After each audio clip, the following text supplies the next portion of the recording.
this morning. There are approximately 5 million leasehold properties in England, but this type of home ownership can be complicated. Just recently, headlines like this one have been popping up. Leasehold flats. I wish I had never touched them.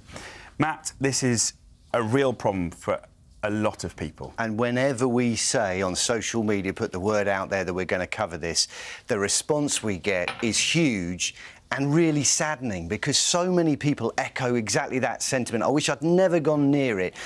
The reason why is the kind of horror stories we hear is that people are trapped in properties that they're unable to sell. They have service charges which rise way beyond their expectation. Buildings insurance feels like it's out of control as well. You know, they can't afford to extend the lease on the properties, or it's difficult to do. And all of this adds up to something that's much more than money. It's actually about people unable to live their lives to the full, unable to move on, to do things like raise families, to follow their jobs where they need to go. These are essential things for people, and it's a massive problem for millions of people. We have some light at the end of the tunnel in the shape of the Leasehold Reform Bill, which is supposed to pass in the summer, which is supposed to deal with some of these problems. The exact shape of it we don't know yet, because it's still going through Parliament, up to and including a complete ban on leasehold, which a lot of people would welcome. It might include that, but it certainly can't come too soon for a lot of people who feel that they are trapped and can't move on. The reality is, however, so many of the properties that people need to live in have leasehold arrangements. It's easy to say, you know, don't go anywhere near them, but the reality is people need to live somewhere, and a lot of them will look at leaseholds and say, that's my only option. To get started, I need a leasehold property because flats take up so much of these leaseholds. So what they need is they need to know the questions that they have to ask if they're considering a leasehold property, to put them in the best possible position to understand reality compared to the fantasy, going with your eyes open. Just explain for people who've never experienced leasehold what it means, because it's different to freehold. Maybe you're not on the property ladder yet. In simple terms, what is leasehold? OK, so let's look at a leasehold property. There is a split in the ownership between the freeholder, who owns the property outright, including the land it's built on. They then issue leases for a fixed term, and it's a number of years that often begins and ends with 9. So either 99, 999 years. When that lease expires, when it comes to the end of it, the property reverts to the freeholder. They own it outright again. It can be expensive to try and extend those. Once you get below a certain number of years, typically around 80, 90, then actually the property, the lease, starts to lose its value, and it can be hard to sell on. So the ability to sell that on is absolutely key. And we're hoping that this bill is going to make it easier to do that and, again, answer some of those questions. You also rely on the freeholder to manage the property, to look after it. And what they will typically do is they will carry out the jobs and then pass on the costs, split them up and pass them on to the individual leaseholders. And that's where we start to see a lot of the problems, because people say that process is not transparent. They're ending up paying a lot of money for jobs that they feel could have been done more economically.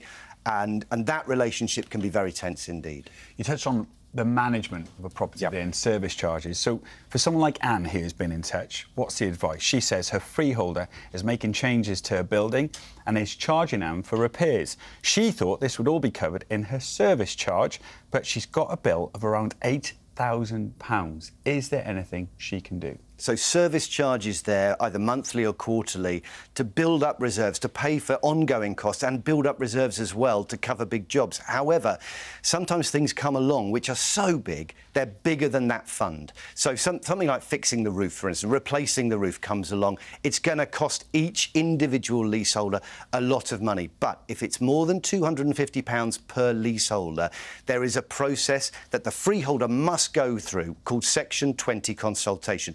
They have to tell the individual leaseholders that we've got this job coming up, and they maybe put forward a contractor, but they have to allow the leaseholders, someone like Anne, to come forward and say, do you know what, I think I've got somebody who can do it better and cheaper, and they have to be taken into consideration in the round.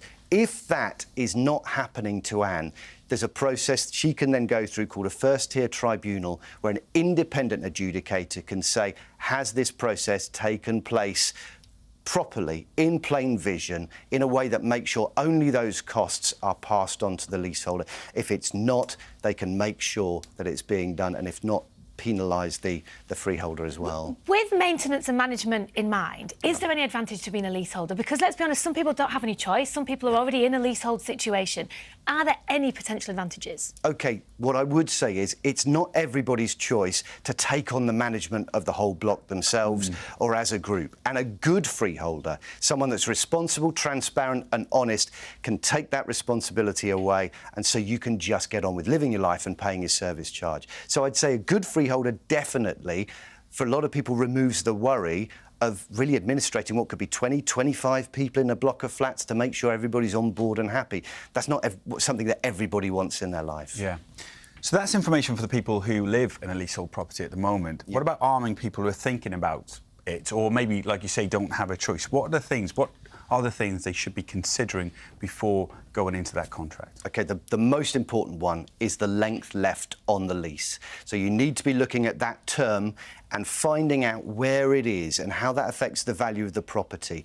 If it's 90 years or below, you're going to look at something that might start to affect the value and your ability to sell it on. So then you need to be asking questions about exactly how much it's going to cost to extend the lease when you have the right to do that. We know at the moment, for instance, you have to be in the property for 2 years before you have the right to try and extend the lease. Hopefully, again, the bill, when it becomes law, hopefully in the summer, should change that so you can do it immediately and get that worry out of the way. That's one thing I'd be looking at. But there are potential additional costs. Yeah. So we talked about service charge. You need to understand that, how regularly it changes, it moves up or down.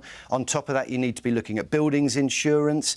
Again, a huge point of friction. Some people feel that they are paying way over the odds for buildings insurance, and some of that's going into the freeholder's back pocket. It does happen. We know that. Also, ground rent, which in some cases can be written into the contract that can double or triple over a certain number of years. Again, the bill is looking to reduce that to a very reasonable amount and a predictable amount, so people know exactly what they're paying year on year. All these things I'd be really looking at very carefully. There's information online to make sure you've got absolutely everything in order before you go into the contract, isn't it? Great place to start is the Leasehold Advisory Service. That's online. All the details are on our website as well. The thing to do, they do a brilliant quiz which asks you all the questions you need to be asking yourself before you get involved in a leasehold. It's a bigger step than a lot of people realise. Yeah, and it's something that can tie you in not 10, 30 years down the line, isn't it? So definitely worth thinking about. But you're good at that quiz as well, aren't you? I could not just pastry, you've got the lot. It's not a pub quiz, Geoff. No, it's not. Not yet, it's not. Not till Matt gets his hands on it. Advice. Really good advice.